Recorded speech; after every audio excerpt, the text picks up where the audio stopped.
সত্যি কথা বলতে কি, এই কদিন এতই গরম পড়েছে যে রান্নাঘরে যেতে বা রান্না করতে কারোরই ভালো লাগছে না। তাই আজ নিয়ে এসেছি এমনই একটা সহজ আর সুস্বাদু রেসিপি, যেটা দিয়ে এক থালা ভাত ১ মিনিটেই খাওয়া হয়ে যায়। আপনাকে রান্নাঘরে বেশিক্ষণ থাকতেও হবে না, আবার একটা হেলদি আর টেস্টি টেস্ট তৈরি হয়ে যাবে। তাই আজকের এই মাংসের পাতুরিগুলো স্কিপ না করে তাড়াতাড়ি দেখে নিন। পুরো প্রিপারেশন থেকে রান্না পর্যন্ত করতে আপনার লাগবে মোট ১৫ মিনিট। তার বেশি যদি লাগে তাহলে আপনি এই ভিডিওটা স্কিপ করতে পারেন। তো যাই হোক, চলুন শুরু করা যাক। এখানে আমি ৩০০ গ্রাম মতো বোনলেস চিকেন নিয়ে নিয়েছি। চিকেনটা বোনলেস হলেই ভালো হয়, কারণ এইভাবে এটাকে কিমা করতে হবে। আপনারা চাইলে মিক্সার গ্রাইন্ডারেও কিমা করতে পারেন। এইভাবে চিকেনটা কিমা হয়ে গেলে সেটাকে একটা বোলের মধ্যে নিয়ে নেব। এখন পাতুরি করছি যখন কলা পাতা তো লাগবেই, তাই কয়েকটা কলা পাতা নিয়ে গরম তাওয়ার মধ্যে সেগুলোকে একটু নেড়ে চেড়ে নিচ্ছি, যাতে কলা পাতাগুলো একটু নরম হয়ে যায় আর মোড়ার সময় ছিঁড়ে না যায়। আপনারা নিশ্চয়ই পাতুরি এর আগে অনেকবারই বানিয়েছেন, তাই রেসিপিটা তো বলার দরকার নেই। তবুও যদি কেউ বানিয়ে না থাকেন তাদের জন্য বললাম। তো যাই হোক, পাতাগুলোকে এইভাবে একটু গরম করে সাইডে রেখে দেব। এবার এখানে যে মাংসের কিমাটা নিয়েছিলাম সেটাতে দিয়ে দিচ্ছি ২ থেকে ৩ চামচ মতো আদা রসুনের পেস্ট। তার সাথে দিয়ে দিচ্ছি বেশ কতগুলো কুচানো পেঁয়াজ। এখানে আমি প্রায় ৩ থেকে ৪টে মিডিয়াম সাইজের পেঁয়াজকে ভালোভাবে কুচিয়ে নিয়েছিলাম। তাছাড়া দিয়ে দিয়েছি ২ চামচ পোস্ত বাটা, আর তার সাথে সাথে ২ চামচ টক দই। চেষ্টা করবেন পোস্ত বাটা বা টক দই দুটোর মধ্যে কোনোটাতেই যেন এক্সট্রা জল না থাকে, তাহলে ব্যাটারটা অনেক রানি হয়ে যাবে আর পাতায় মুড়তে অসুবিধা হবে। তো এছাড়া এর মধ্যে আমি অ্যাড করেছি একটু হলুদ গুঁড়ো, বেশ খানিকটা লঙ্কার গুঁড়ো আর স্বাদ মতো নুন। ব্যাস, এখানেই আমাদের মশলা শেষ। এবার এগুলোকে ভালোভাবে মিক্স করে নেব। ও হ্যাঁ, আর দিয়েছিলাম ২ চামচ মতো কাঁচা সর্ষের তেল। পাতুরি তো সর্ষের তেল ছাড়া অসম্পূর্ণ।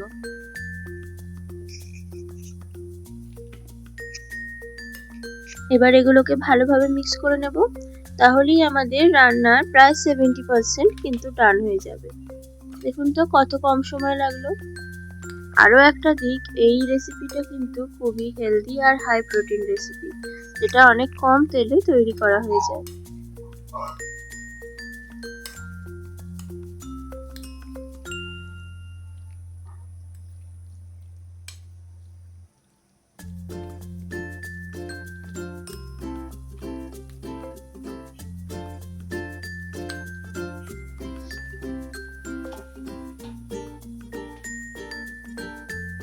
এবার কলা পাতাগুলোতে এক এক করে মুড়ে দেব চিকেনগুলো, আর একটা নয়, আসলে কয়েকটা টুথপিক দিয়ে ভালোভাবে মুখগুলো সিল করে দেব।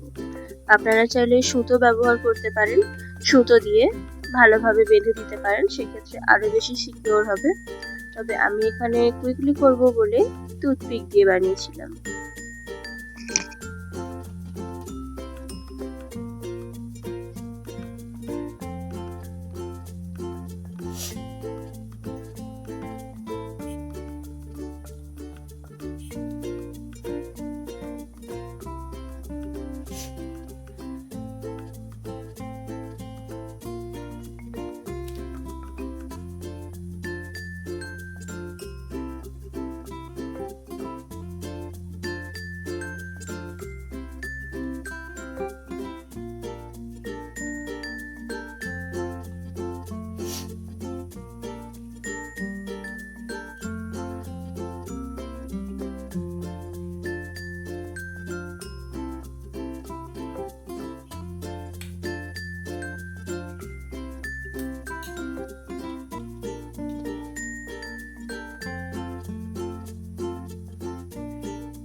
ব্যাস এইভাবে পাতুরিগুলোকে ভালোভাবে সিকিউর করে দিন। এবার প্যানের মধ্যে নিয়ে নিয়েছি একটুখানি সর্ষের তেল। সর্ষের তেলটাকে ভালোভাবে গরম করে নিয়ে পাতুরিগুলো এক এক করে সর্ষের তেলের মধ্যে ছেড়ে দেব।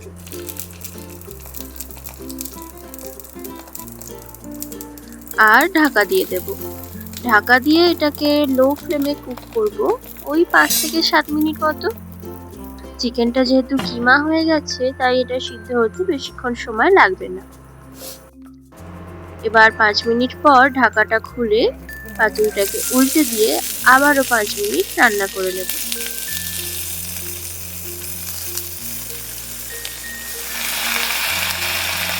ব্যাস তাহলেই আমাদের পাতুরি রেডি হয়ে যাবে। এই পাতুরি রেসিপিটা একবার ট্রাই করে দেখতে পারেন, বাড়ির সবাই কিন্তু একদম ফিদা হয়ে যাবে। আর যদি ভালো লেগে থাকে তাহলে চ্যানেলটা সাবস্ক্রাইব করে দিন আর কমেন্ট করে জানান রেসিপিটা আপনাদের কেমন লাগলো।